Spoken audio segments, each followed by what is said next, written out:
So the way we're going to do that is by using the get image size function. I think I've spelled that right, it looks okay.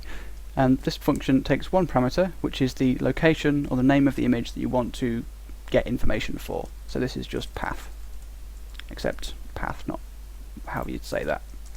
Okay, and we're going to store this information in a variable called info, like so. So for the sake of testing, let's just print this out, and then we'll go on and call this function. So let's just do print info, and then let's go to our page, which is where we're going to be working for most of the time, and let's just call create thumbnail, and we'll pass in the higher image first, which I think was called tall. I can't actually remember, so I'll have to check that in a moment.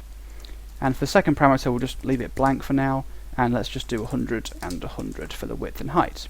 At the moment, these other parameters aren't used, so it doesn't really matter what we use. So let's go to our browser, and let's open up the crate. It was tall.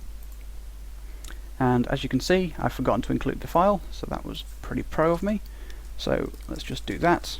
So typically, like I said, this would be like an example of a page, or I don't know, a register script or something like that. So you would obviously be including this backend file somewhere in there. It's just that I forgot because I'm silly. What was it called? Image. Okay, let's try again, and hopefully it'll work. Okay, good. So you can see this is the information that we've got on the image.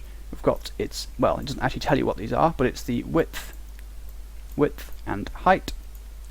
This is, I've forgotten, it's the number of bits, I think, so it's to do with the colour, but you can check that if you want. This is a string that you could use in the image tag. Bits is the number of bits of colour. I don't know what parameter 2 is. And MIME is the important one. That's the type of image. And you need to know that so you can load it into the GD or GUD library.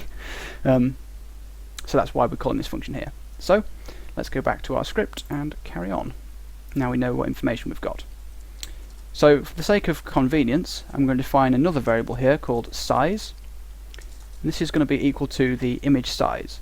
So because we're dealing with a lot of sizes and widths and heights and stuff all over the place within this function, we're going to be using arrays to represent sort of a vector, an x and y coordinate. So we'll define a new array, and we'll put the width into parameter 1 and the height into parameter 2. So we'll just say info 0 here and info 1. So now we've got size, so we can use size 0, and we'll know that's always the width and always the height. And we'll be using some similar arrays a bit later on. So now we've decided, well, now we've got that information, we can create the actual image resource, which we'll then be able to manipulate to create our thumbnail. So we need to do something different for each of the supported types. So we'll just create a simple if statement to check the MIME type, which was stored in this variable, if you remember from the output a moment ago.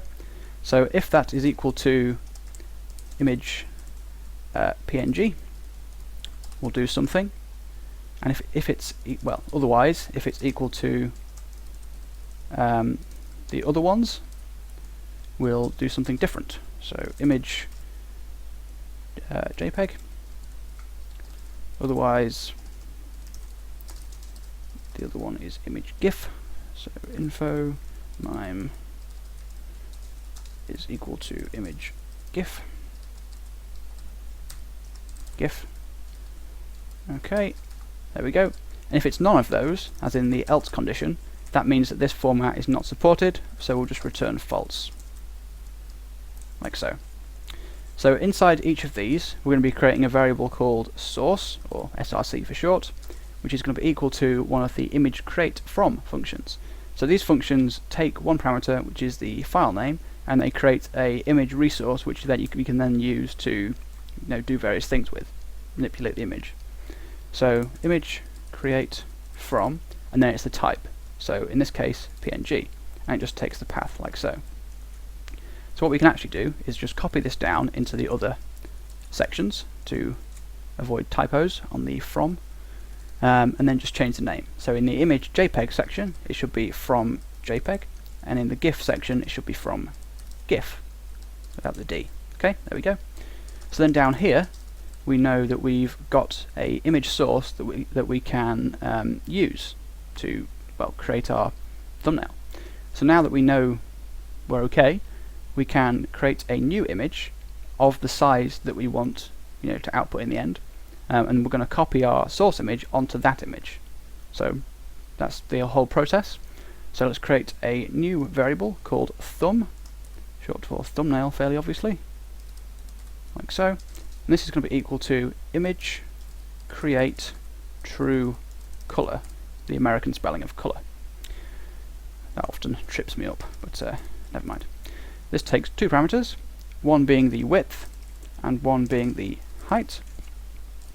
The reason we have to do this, by the way, is that there is no way to directly resize an image. Image resources, by definition, have a size, and you can't change that size. So what we need to do is create a new image that's the size we want, and copy the original one onto it. So that's what we're doing. So next thing we're going to do is define two aspect ratios, because we need to check, we need to check a few conditions. So say if the image is wider, say if the image is wider than the thumbnail, we're going to treat it slightly differently. And I think the best way to demonstrate this would be via images, because that's sort of what we're doing.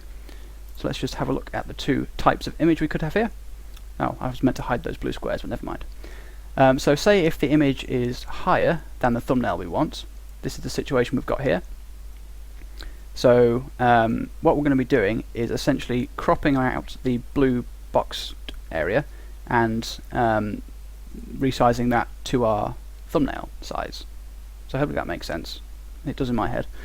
So as you can see, there is a difference between the two aspect ratios, the two types. So we need to check to see if we're dealing with this case or if we're dealing with this case, because for the taller one we want to crop off the top, and for the wider one we want to crop off the sides. So to do that, we're going to define two variables, one for the aspect ratio of the source, i.e. the actual image we're dealing with, so this butterfly here, and one for the actual thumbnail that we're trying to create, which would be the blue square in this case. Okay, so let's just go back to our code and we'll do that. So just down here, after we've created the thumbnail, we'll define another variable called source aspect without the v, and this is going to be equal to the size 0 divided by the size 1, which is the width divided by the height. Then we're going to do the exact same thing for the thumbnail, so we'll call it thumb aspect. This is going to be equal to simply width over height, like so. And these are just the two parameters from up here. So once we've done that, we can use a simple if statement to check if we're dealing with, which of these cases we've got. So if it's taller, if it's wider, or if it's the same size as the third one. So we can do that very simply now that we know the aspect ratios by doing if source aspect is less than thumb aspect, except spelled right, I think. That means that it's narrower. So let's just add a comment so we know what we're doing. And by narrower I mean the thumbnail is narrower. No, wait, sorry, the image is narrower, so we want to crop off the top and bottom. Otherwise, if the source aspect is greater than the thumb aspect, that means that the source is wider, so wider, otherwise same shape.